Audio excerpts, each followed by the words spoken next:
Selamat pagi, siang, malam. Pada kesempatan kali ini, kami akan membahas mengenai Production and Operational Analysis untuk perusahaan La Familia Bike. La Familia Bike merupakan merek sepeda yang mengkhususkan untuk memproduksi sepeda anak-anak yang cocok di usia 7-10 tahun. Pada masa pandemi, banyak orang yang beralih gaya hidup seperti bersepeda, karena bersepeda ini dapat dilakukan oleh siapa saja, terutama oleh anak-anak. Nah, peningkatan gaya hidup ini mengakibatkan permasalahan di perusahaan La Familia Bike, yaitu menghadapi masalah untuk memenuhi permintaan yang meroket. Pada tabel sebelah kanan disajikan eee, peningkatan penjualan dari tahun 2019 hingga 2021.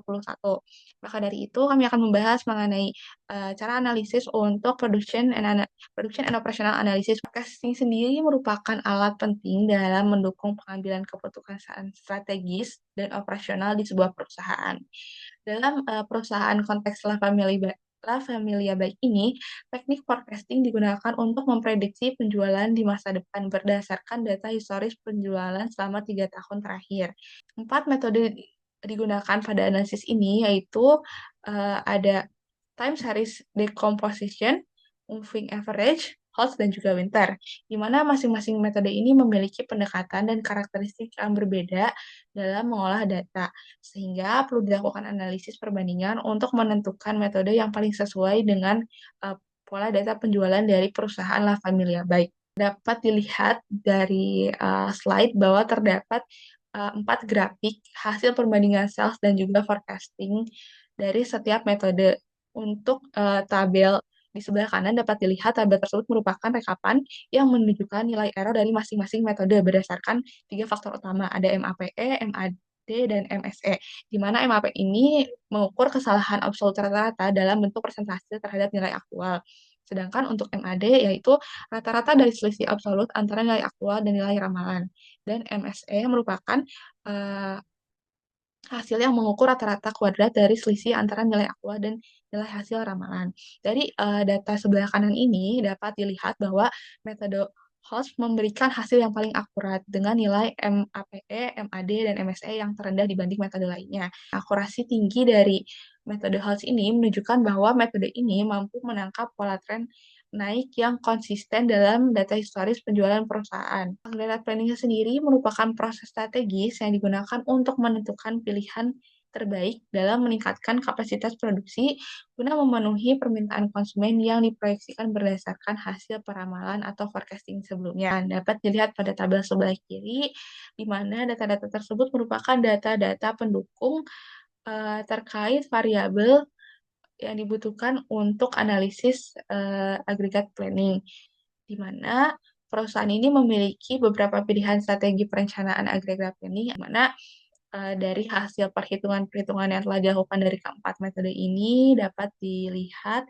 pada 4 tabel di atas ini ada total cost yang didapatkan dari setiap metode. Kemudian dapat dilihat juga untuk perbandingan cost termurah pada tabel paling bawah itu membandingkan antara keempat metode analisa gagal planning.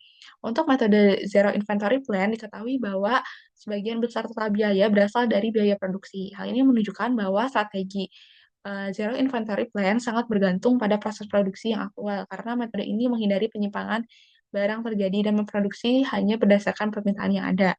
Lalu untuk constant workforce plan, menjaga stabilitas tenaga kerja namun kurang fleksibel dan memiliki biaya penyimpanan yang besar. Untuk metode overtime dengan gabungan loss of sales, merupakan metode yang paling murah karena hanya menggunakan tenaga kerja tetap dengan tambahan lembur. Namun, metode ini memiliki kelemahan, yaitu menyebabkan kehilangan pelanggan jika permintaan tidak bisa terpenuhi.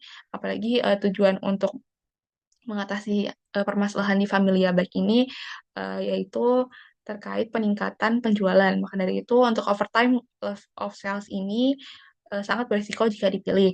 Dan untuk overtime subkontrak memiliki hasil yang lebih fleksibel dalam menangani lonjakan permintaan.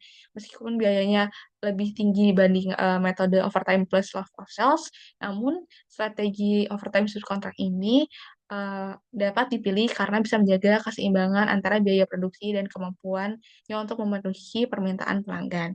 Untuk pembahasan selanjutnya bisa dilanjutkan oleh Mas Fani. Baik, terima kasih Mbak Alivia. Izin melanjutkan. Berikut ada modul 3, Bill of Material BOM. Bill of Material BOM merupakan daftar sebuah rakitan, subrakitan, bagian, dan bahan mentah yang dibutuhkan untuk memproduksi suatu unit produk. Jadi, fungsi sebagai input dalam perencanaan dan pengendalian aktivitas produksi, esensial dalam implementasi sistem MRP, Material Requirement Planning. Berikut adalah tabel bill of material yang terdiri dari komponen, level, kode, deskripsi, quantity, dan unit. Oke, next. Untuk modul 4 Master Production Scheduling, MPS. Pengertian MPS sendiri adalah cara untuk menyusun, memperbaharui jadwal utama produksi. MPS berkaitan dengan fungsi-fungsi berikut. Satu, memberi input utama untuk material requirement planning MRP dan capacity requirement planning CRP. Dua, menjadwalkan produksi dan pemesanan pembelian untuk item-item MPS. Tiga, menjadi dasar untuk menentukan kebutuhan sumber daya dan kapasitasnya. Empat, menjadi dasar penjadwalan pengiriman kepada pelanggan. Berikut merupakan tabel hasil perhitungan MPS kelompok kami POA 07. Baik, untuk modul 5 akan disampaikan oleh Mbak Bebe, dipersilakan. Pada slide kali ini, kita akan membahas modul 5 tentang Material Requirement Planning atau MRP. MRP adalah suatu metode perencanaan kebutuhan material yang bekerja secara sistematis berdasarkan data permintaan produk akhir, struktur produk yang disebut Bill of Material atau BOM, serta status persediaan saat ini. Jadi MRP membantu kita memastikan bahan baku atau komponen yang dibutuhkan tersedia tepat waktu dan dalam jumlah yang tepat untuk mendukung produksi. Di slide ini, kami tidak menampilkan detail perhitungannya, tapi setelah dilakukan perhitungan MRP dengan menggunakan data permintaan dan BOM dari produk La Familia Bike, didapatkan hasil analisis sebagai berikut. Yang pertama, MRP level 1, fokus pada assembly 3 dan sub-assembly 3 yang stabil dan sangat kritikal. Kebutuhan ini konsisten dan stoknya harus selalu dijaga di atas safety stock. Purchase Order Recommendation atau POREC dilakukan tepat waktu sesuai dengan lead time dan quantity produk untuk menjaga kelancaran produksi. MRP level 2 pada assembly 2, hub, sub assembly 4, dan tire, pemesanan dilakukan secara tepat waktu dan juga menjaga stok di atas safety stock. Karena kebutuhan rutin dan IoT size cukup besar, PO-REC dilakukan konsisten setiap periode agar stok selalu tersedia. MRP level 3, di bagian assembly 1 dan sub assembly 2, assembly 1 bersifat konservatif dengan PO-REC sekitar 70 unit per periode. MRP level 3 di bagian assembly 1 dan sub assembly 2, assembly 1 bersifat konservatif dengan PO-REC sekitar 70 unit per periode. Sub assembly 2 bersifat fleksibel dan efisien dalam penyimpanan. Untuk rim, spokes, kebutuhannya tinggi, sekitar 2-30 unit per sepeda sebagai PO-REC dilakukan dalam skala besar untuk memastikan pengendalian stok efektif sehingga tidak terjadi backlog atau stock out. Selanjutnya, saya akan menyampaikan kesimpulan dan beberapa saran dari hasil analisis MRP untuk produk La Familia Bike.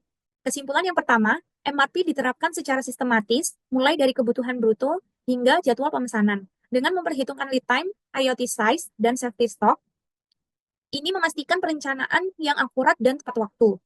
Kemudian yang kedua, pengendalian persediaan dilakukan secara optimal, terutama untuk komponen-komponen kritikal seperti spokes, rim, dan hub, sehingga tidak terjadi stock out yang dapat menghambat proses produksi. Yang ketiga, strategi perencanaan disesuaikan dengan karakteristik masing-masing komponen agar efisiensi dan kuantitas produksi tetap terjaga dengan baik. Kemudian yang terakhir, MRP mendukung produksi efisien dan responsif serta berperan penting sebagai alat bantu dalam pengendalian keputusan terkait produksi dan pengadaan. Untuk saran pengembangan yang pertama, evaluasi safety stock sangat penting. Stok komponen kritis seperti spokes dan rim harus dioptimalkan agar terhindar dari overstock yang menyebabkan biaya penyimpanan tinggi. Yang kedua, integrasi sistem ERP disarankan untuk mengotomatisasi dan meningkatkan akurasi perencanaan MRP sehingga proses jadi lebih efektif. Kemudian yang ketiga, simulasi permintaan dengan berbagai skenario seperti optimis, moderat, dan pesimis perlu dilakukan untuk mengantisipasi fluktuasi pasar yang tidak menentu. Dan yang terakhir, evaluasi lead time dari vendor juga harus rutin dilakukan agar ketepatan pengiriman menjamin dan jadwal produksi tetap lancar tanpa hambatan. Untuk selanjutnya akan dijelaskan oleh Mbak Dela. Terima kasih sebelumnya pada Mbak Feby sudah mempersilahkan saya untuk melanjutkan ke modul selanjutnya, yaitu modul 6. Di sini akan membahas tentang load sizing, yang dimana itu ada pengertian load sizing, metode Silvermeal heuristic, last unit cost, part period balancing, serta Wigner-Wittin metode. Di sini load sizing sendiri merupakan suatu algoritma heuristik yang bertujuan untuk mencari jumlah pesanan yang optimal dengan mempertimbangkan dua komponen biaya, yaitu biaya pemesanan atau ordering costing, di mana biaya pemesanan ordering costing yaitu biaya yang harus dikeluarkan setiap kali memesan barang ke supplier, atau biaya tetap yang terjadi setiap pada pergantian proses produksi dari suatu produk ke produk lainnya. Sedangkan biaya penyimpanan atau holding cost yaitu biaya yang harus dikeluarkan karena menyimpan barang. Biaya-biaya ini termasuk kelompok biaya listrik, pajak, premi asuransi, biaya tenaga kerja, atau biaya tenaga kerja. Dengan adanya metode ini sangat berguna untuk pengelola persediaan secara efisien dengan tujuan dapat menghindari pesanan berlebihan atau biaya penyimpanan tinggi atau pesanan terlalu kecil dan sering. Di sini kita menggunakan 4 metode. Yang pertama ada Silvermeal heuristic, dan kedua ada last unit cost heuristic, serta part period balancing, dan Wigner-Wittin algorithm. Selanjutnya pada Silvermeal heuristic, kami Silvermeal heuristic menurut Harlan dan Edward Silver, metode yang menentukan biaya rata-rata per periode sebagai fungsi dari jumlah periode berturut-turut dalam suatu rentang waktu tertentu. Perhitungan ini akan dihentikan ketika biaya rata-rata per periode menunjukkan peningkatan untuk pertama kalinya. Di sini kita ada salah satu perhitungan dari tugas weekly assignment model 6, di mana kita menghitung komponen La Familia, baik salah satunya yaitu komponen TR, di mana total cost yang didapat adalah number of order dikali setup cost per order ditambah number of inventory serta dikali holding cost period. Dan selanjutnya yaitu ada list unit cost. Metode ini mirip dengan metode Silvermeal, tetapi berbeda dalam pendekatannya terhadap pembagian biaya. Alih-alih membagi total biaya dengan jumlah periode, metode ini membaginya dengan jumlah total unit permintaan dalam periode tertentu. Pesanan dipilih berdasarkan minimalisasi biaya per unit, bukan per periode. Di sini kita mengambil contoh untuk perhitungan list unit cost dari komponen La Familia Bike, yaitu komponen tire, di mana total cost yang didapat sebesar yaitu number of, seperti rumus sebelumnya, yaitu di mana number of order dikali setup cost per order ditambah number of inventory dikali holding cost per periode, di mana total cost yang dihasilkan sebesar 300.000. Selanjutnya kita menggunakan metode part period balancing, di mana metode ini menyeimbangkan biaya setup dan biaya penyimpanan. Pesanan yang ideal adalah ketika biaya penyimpanan dan biaya penyimpanan seimbang, meskipun dalam praktiknya jarang menghasilkan bagian bulat per periode. Metode ini sangat efektif ketika terdapat periode dengan permintaan sama dengan 0. Seperti sebelumnya, kami mengambil contoh komponen tire di mana total cost juga didapatkan sebesar 300.000. Dan begitu pun selanjutnya metode Wigner-Wittin methods, yaitu metode pendekatan berbasis pemrograman dinamis yang digunakan untuk menentukan kebijakan pemesanan dengan biaya minimum secara keseluruhan.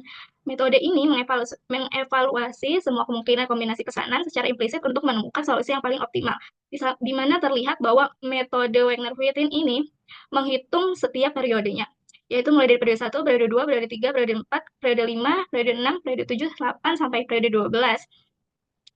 Menghasilkan demand sebesar 10.000, di mana setiap periodenya holding setup cost-nya yaitu 10.000. Kesimpulan yang didapat dari keempat metode berikut, maka menghasilkan total cost yang sama sebesar 300.000. Kelompok kami menyarankan untuk menggunakan metode Wigner-Wittin untuk menghitung total cost secara keseluruhan dari periode 1 dan ke dari periode sebelumnya sampai periode sesuai. Sekian penjelasan dari saya. Selanjutnya akan dijelaskan oleh Mas Albar Salahuddin. Terima kasih.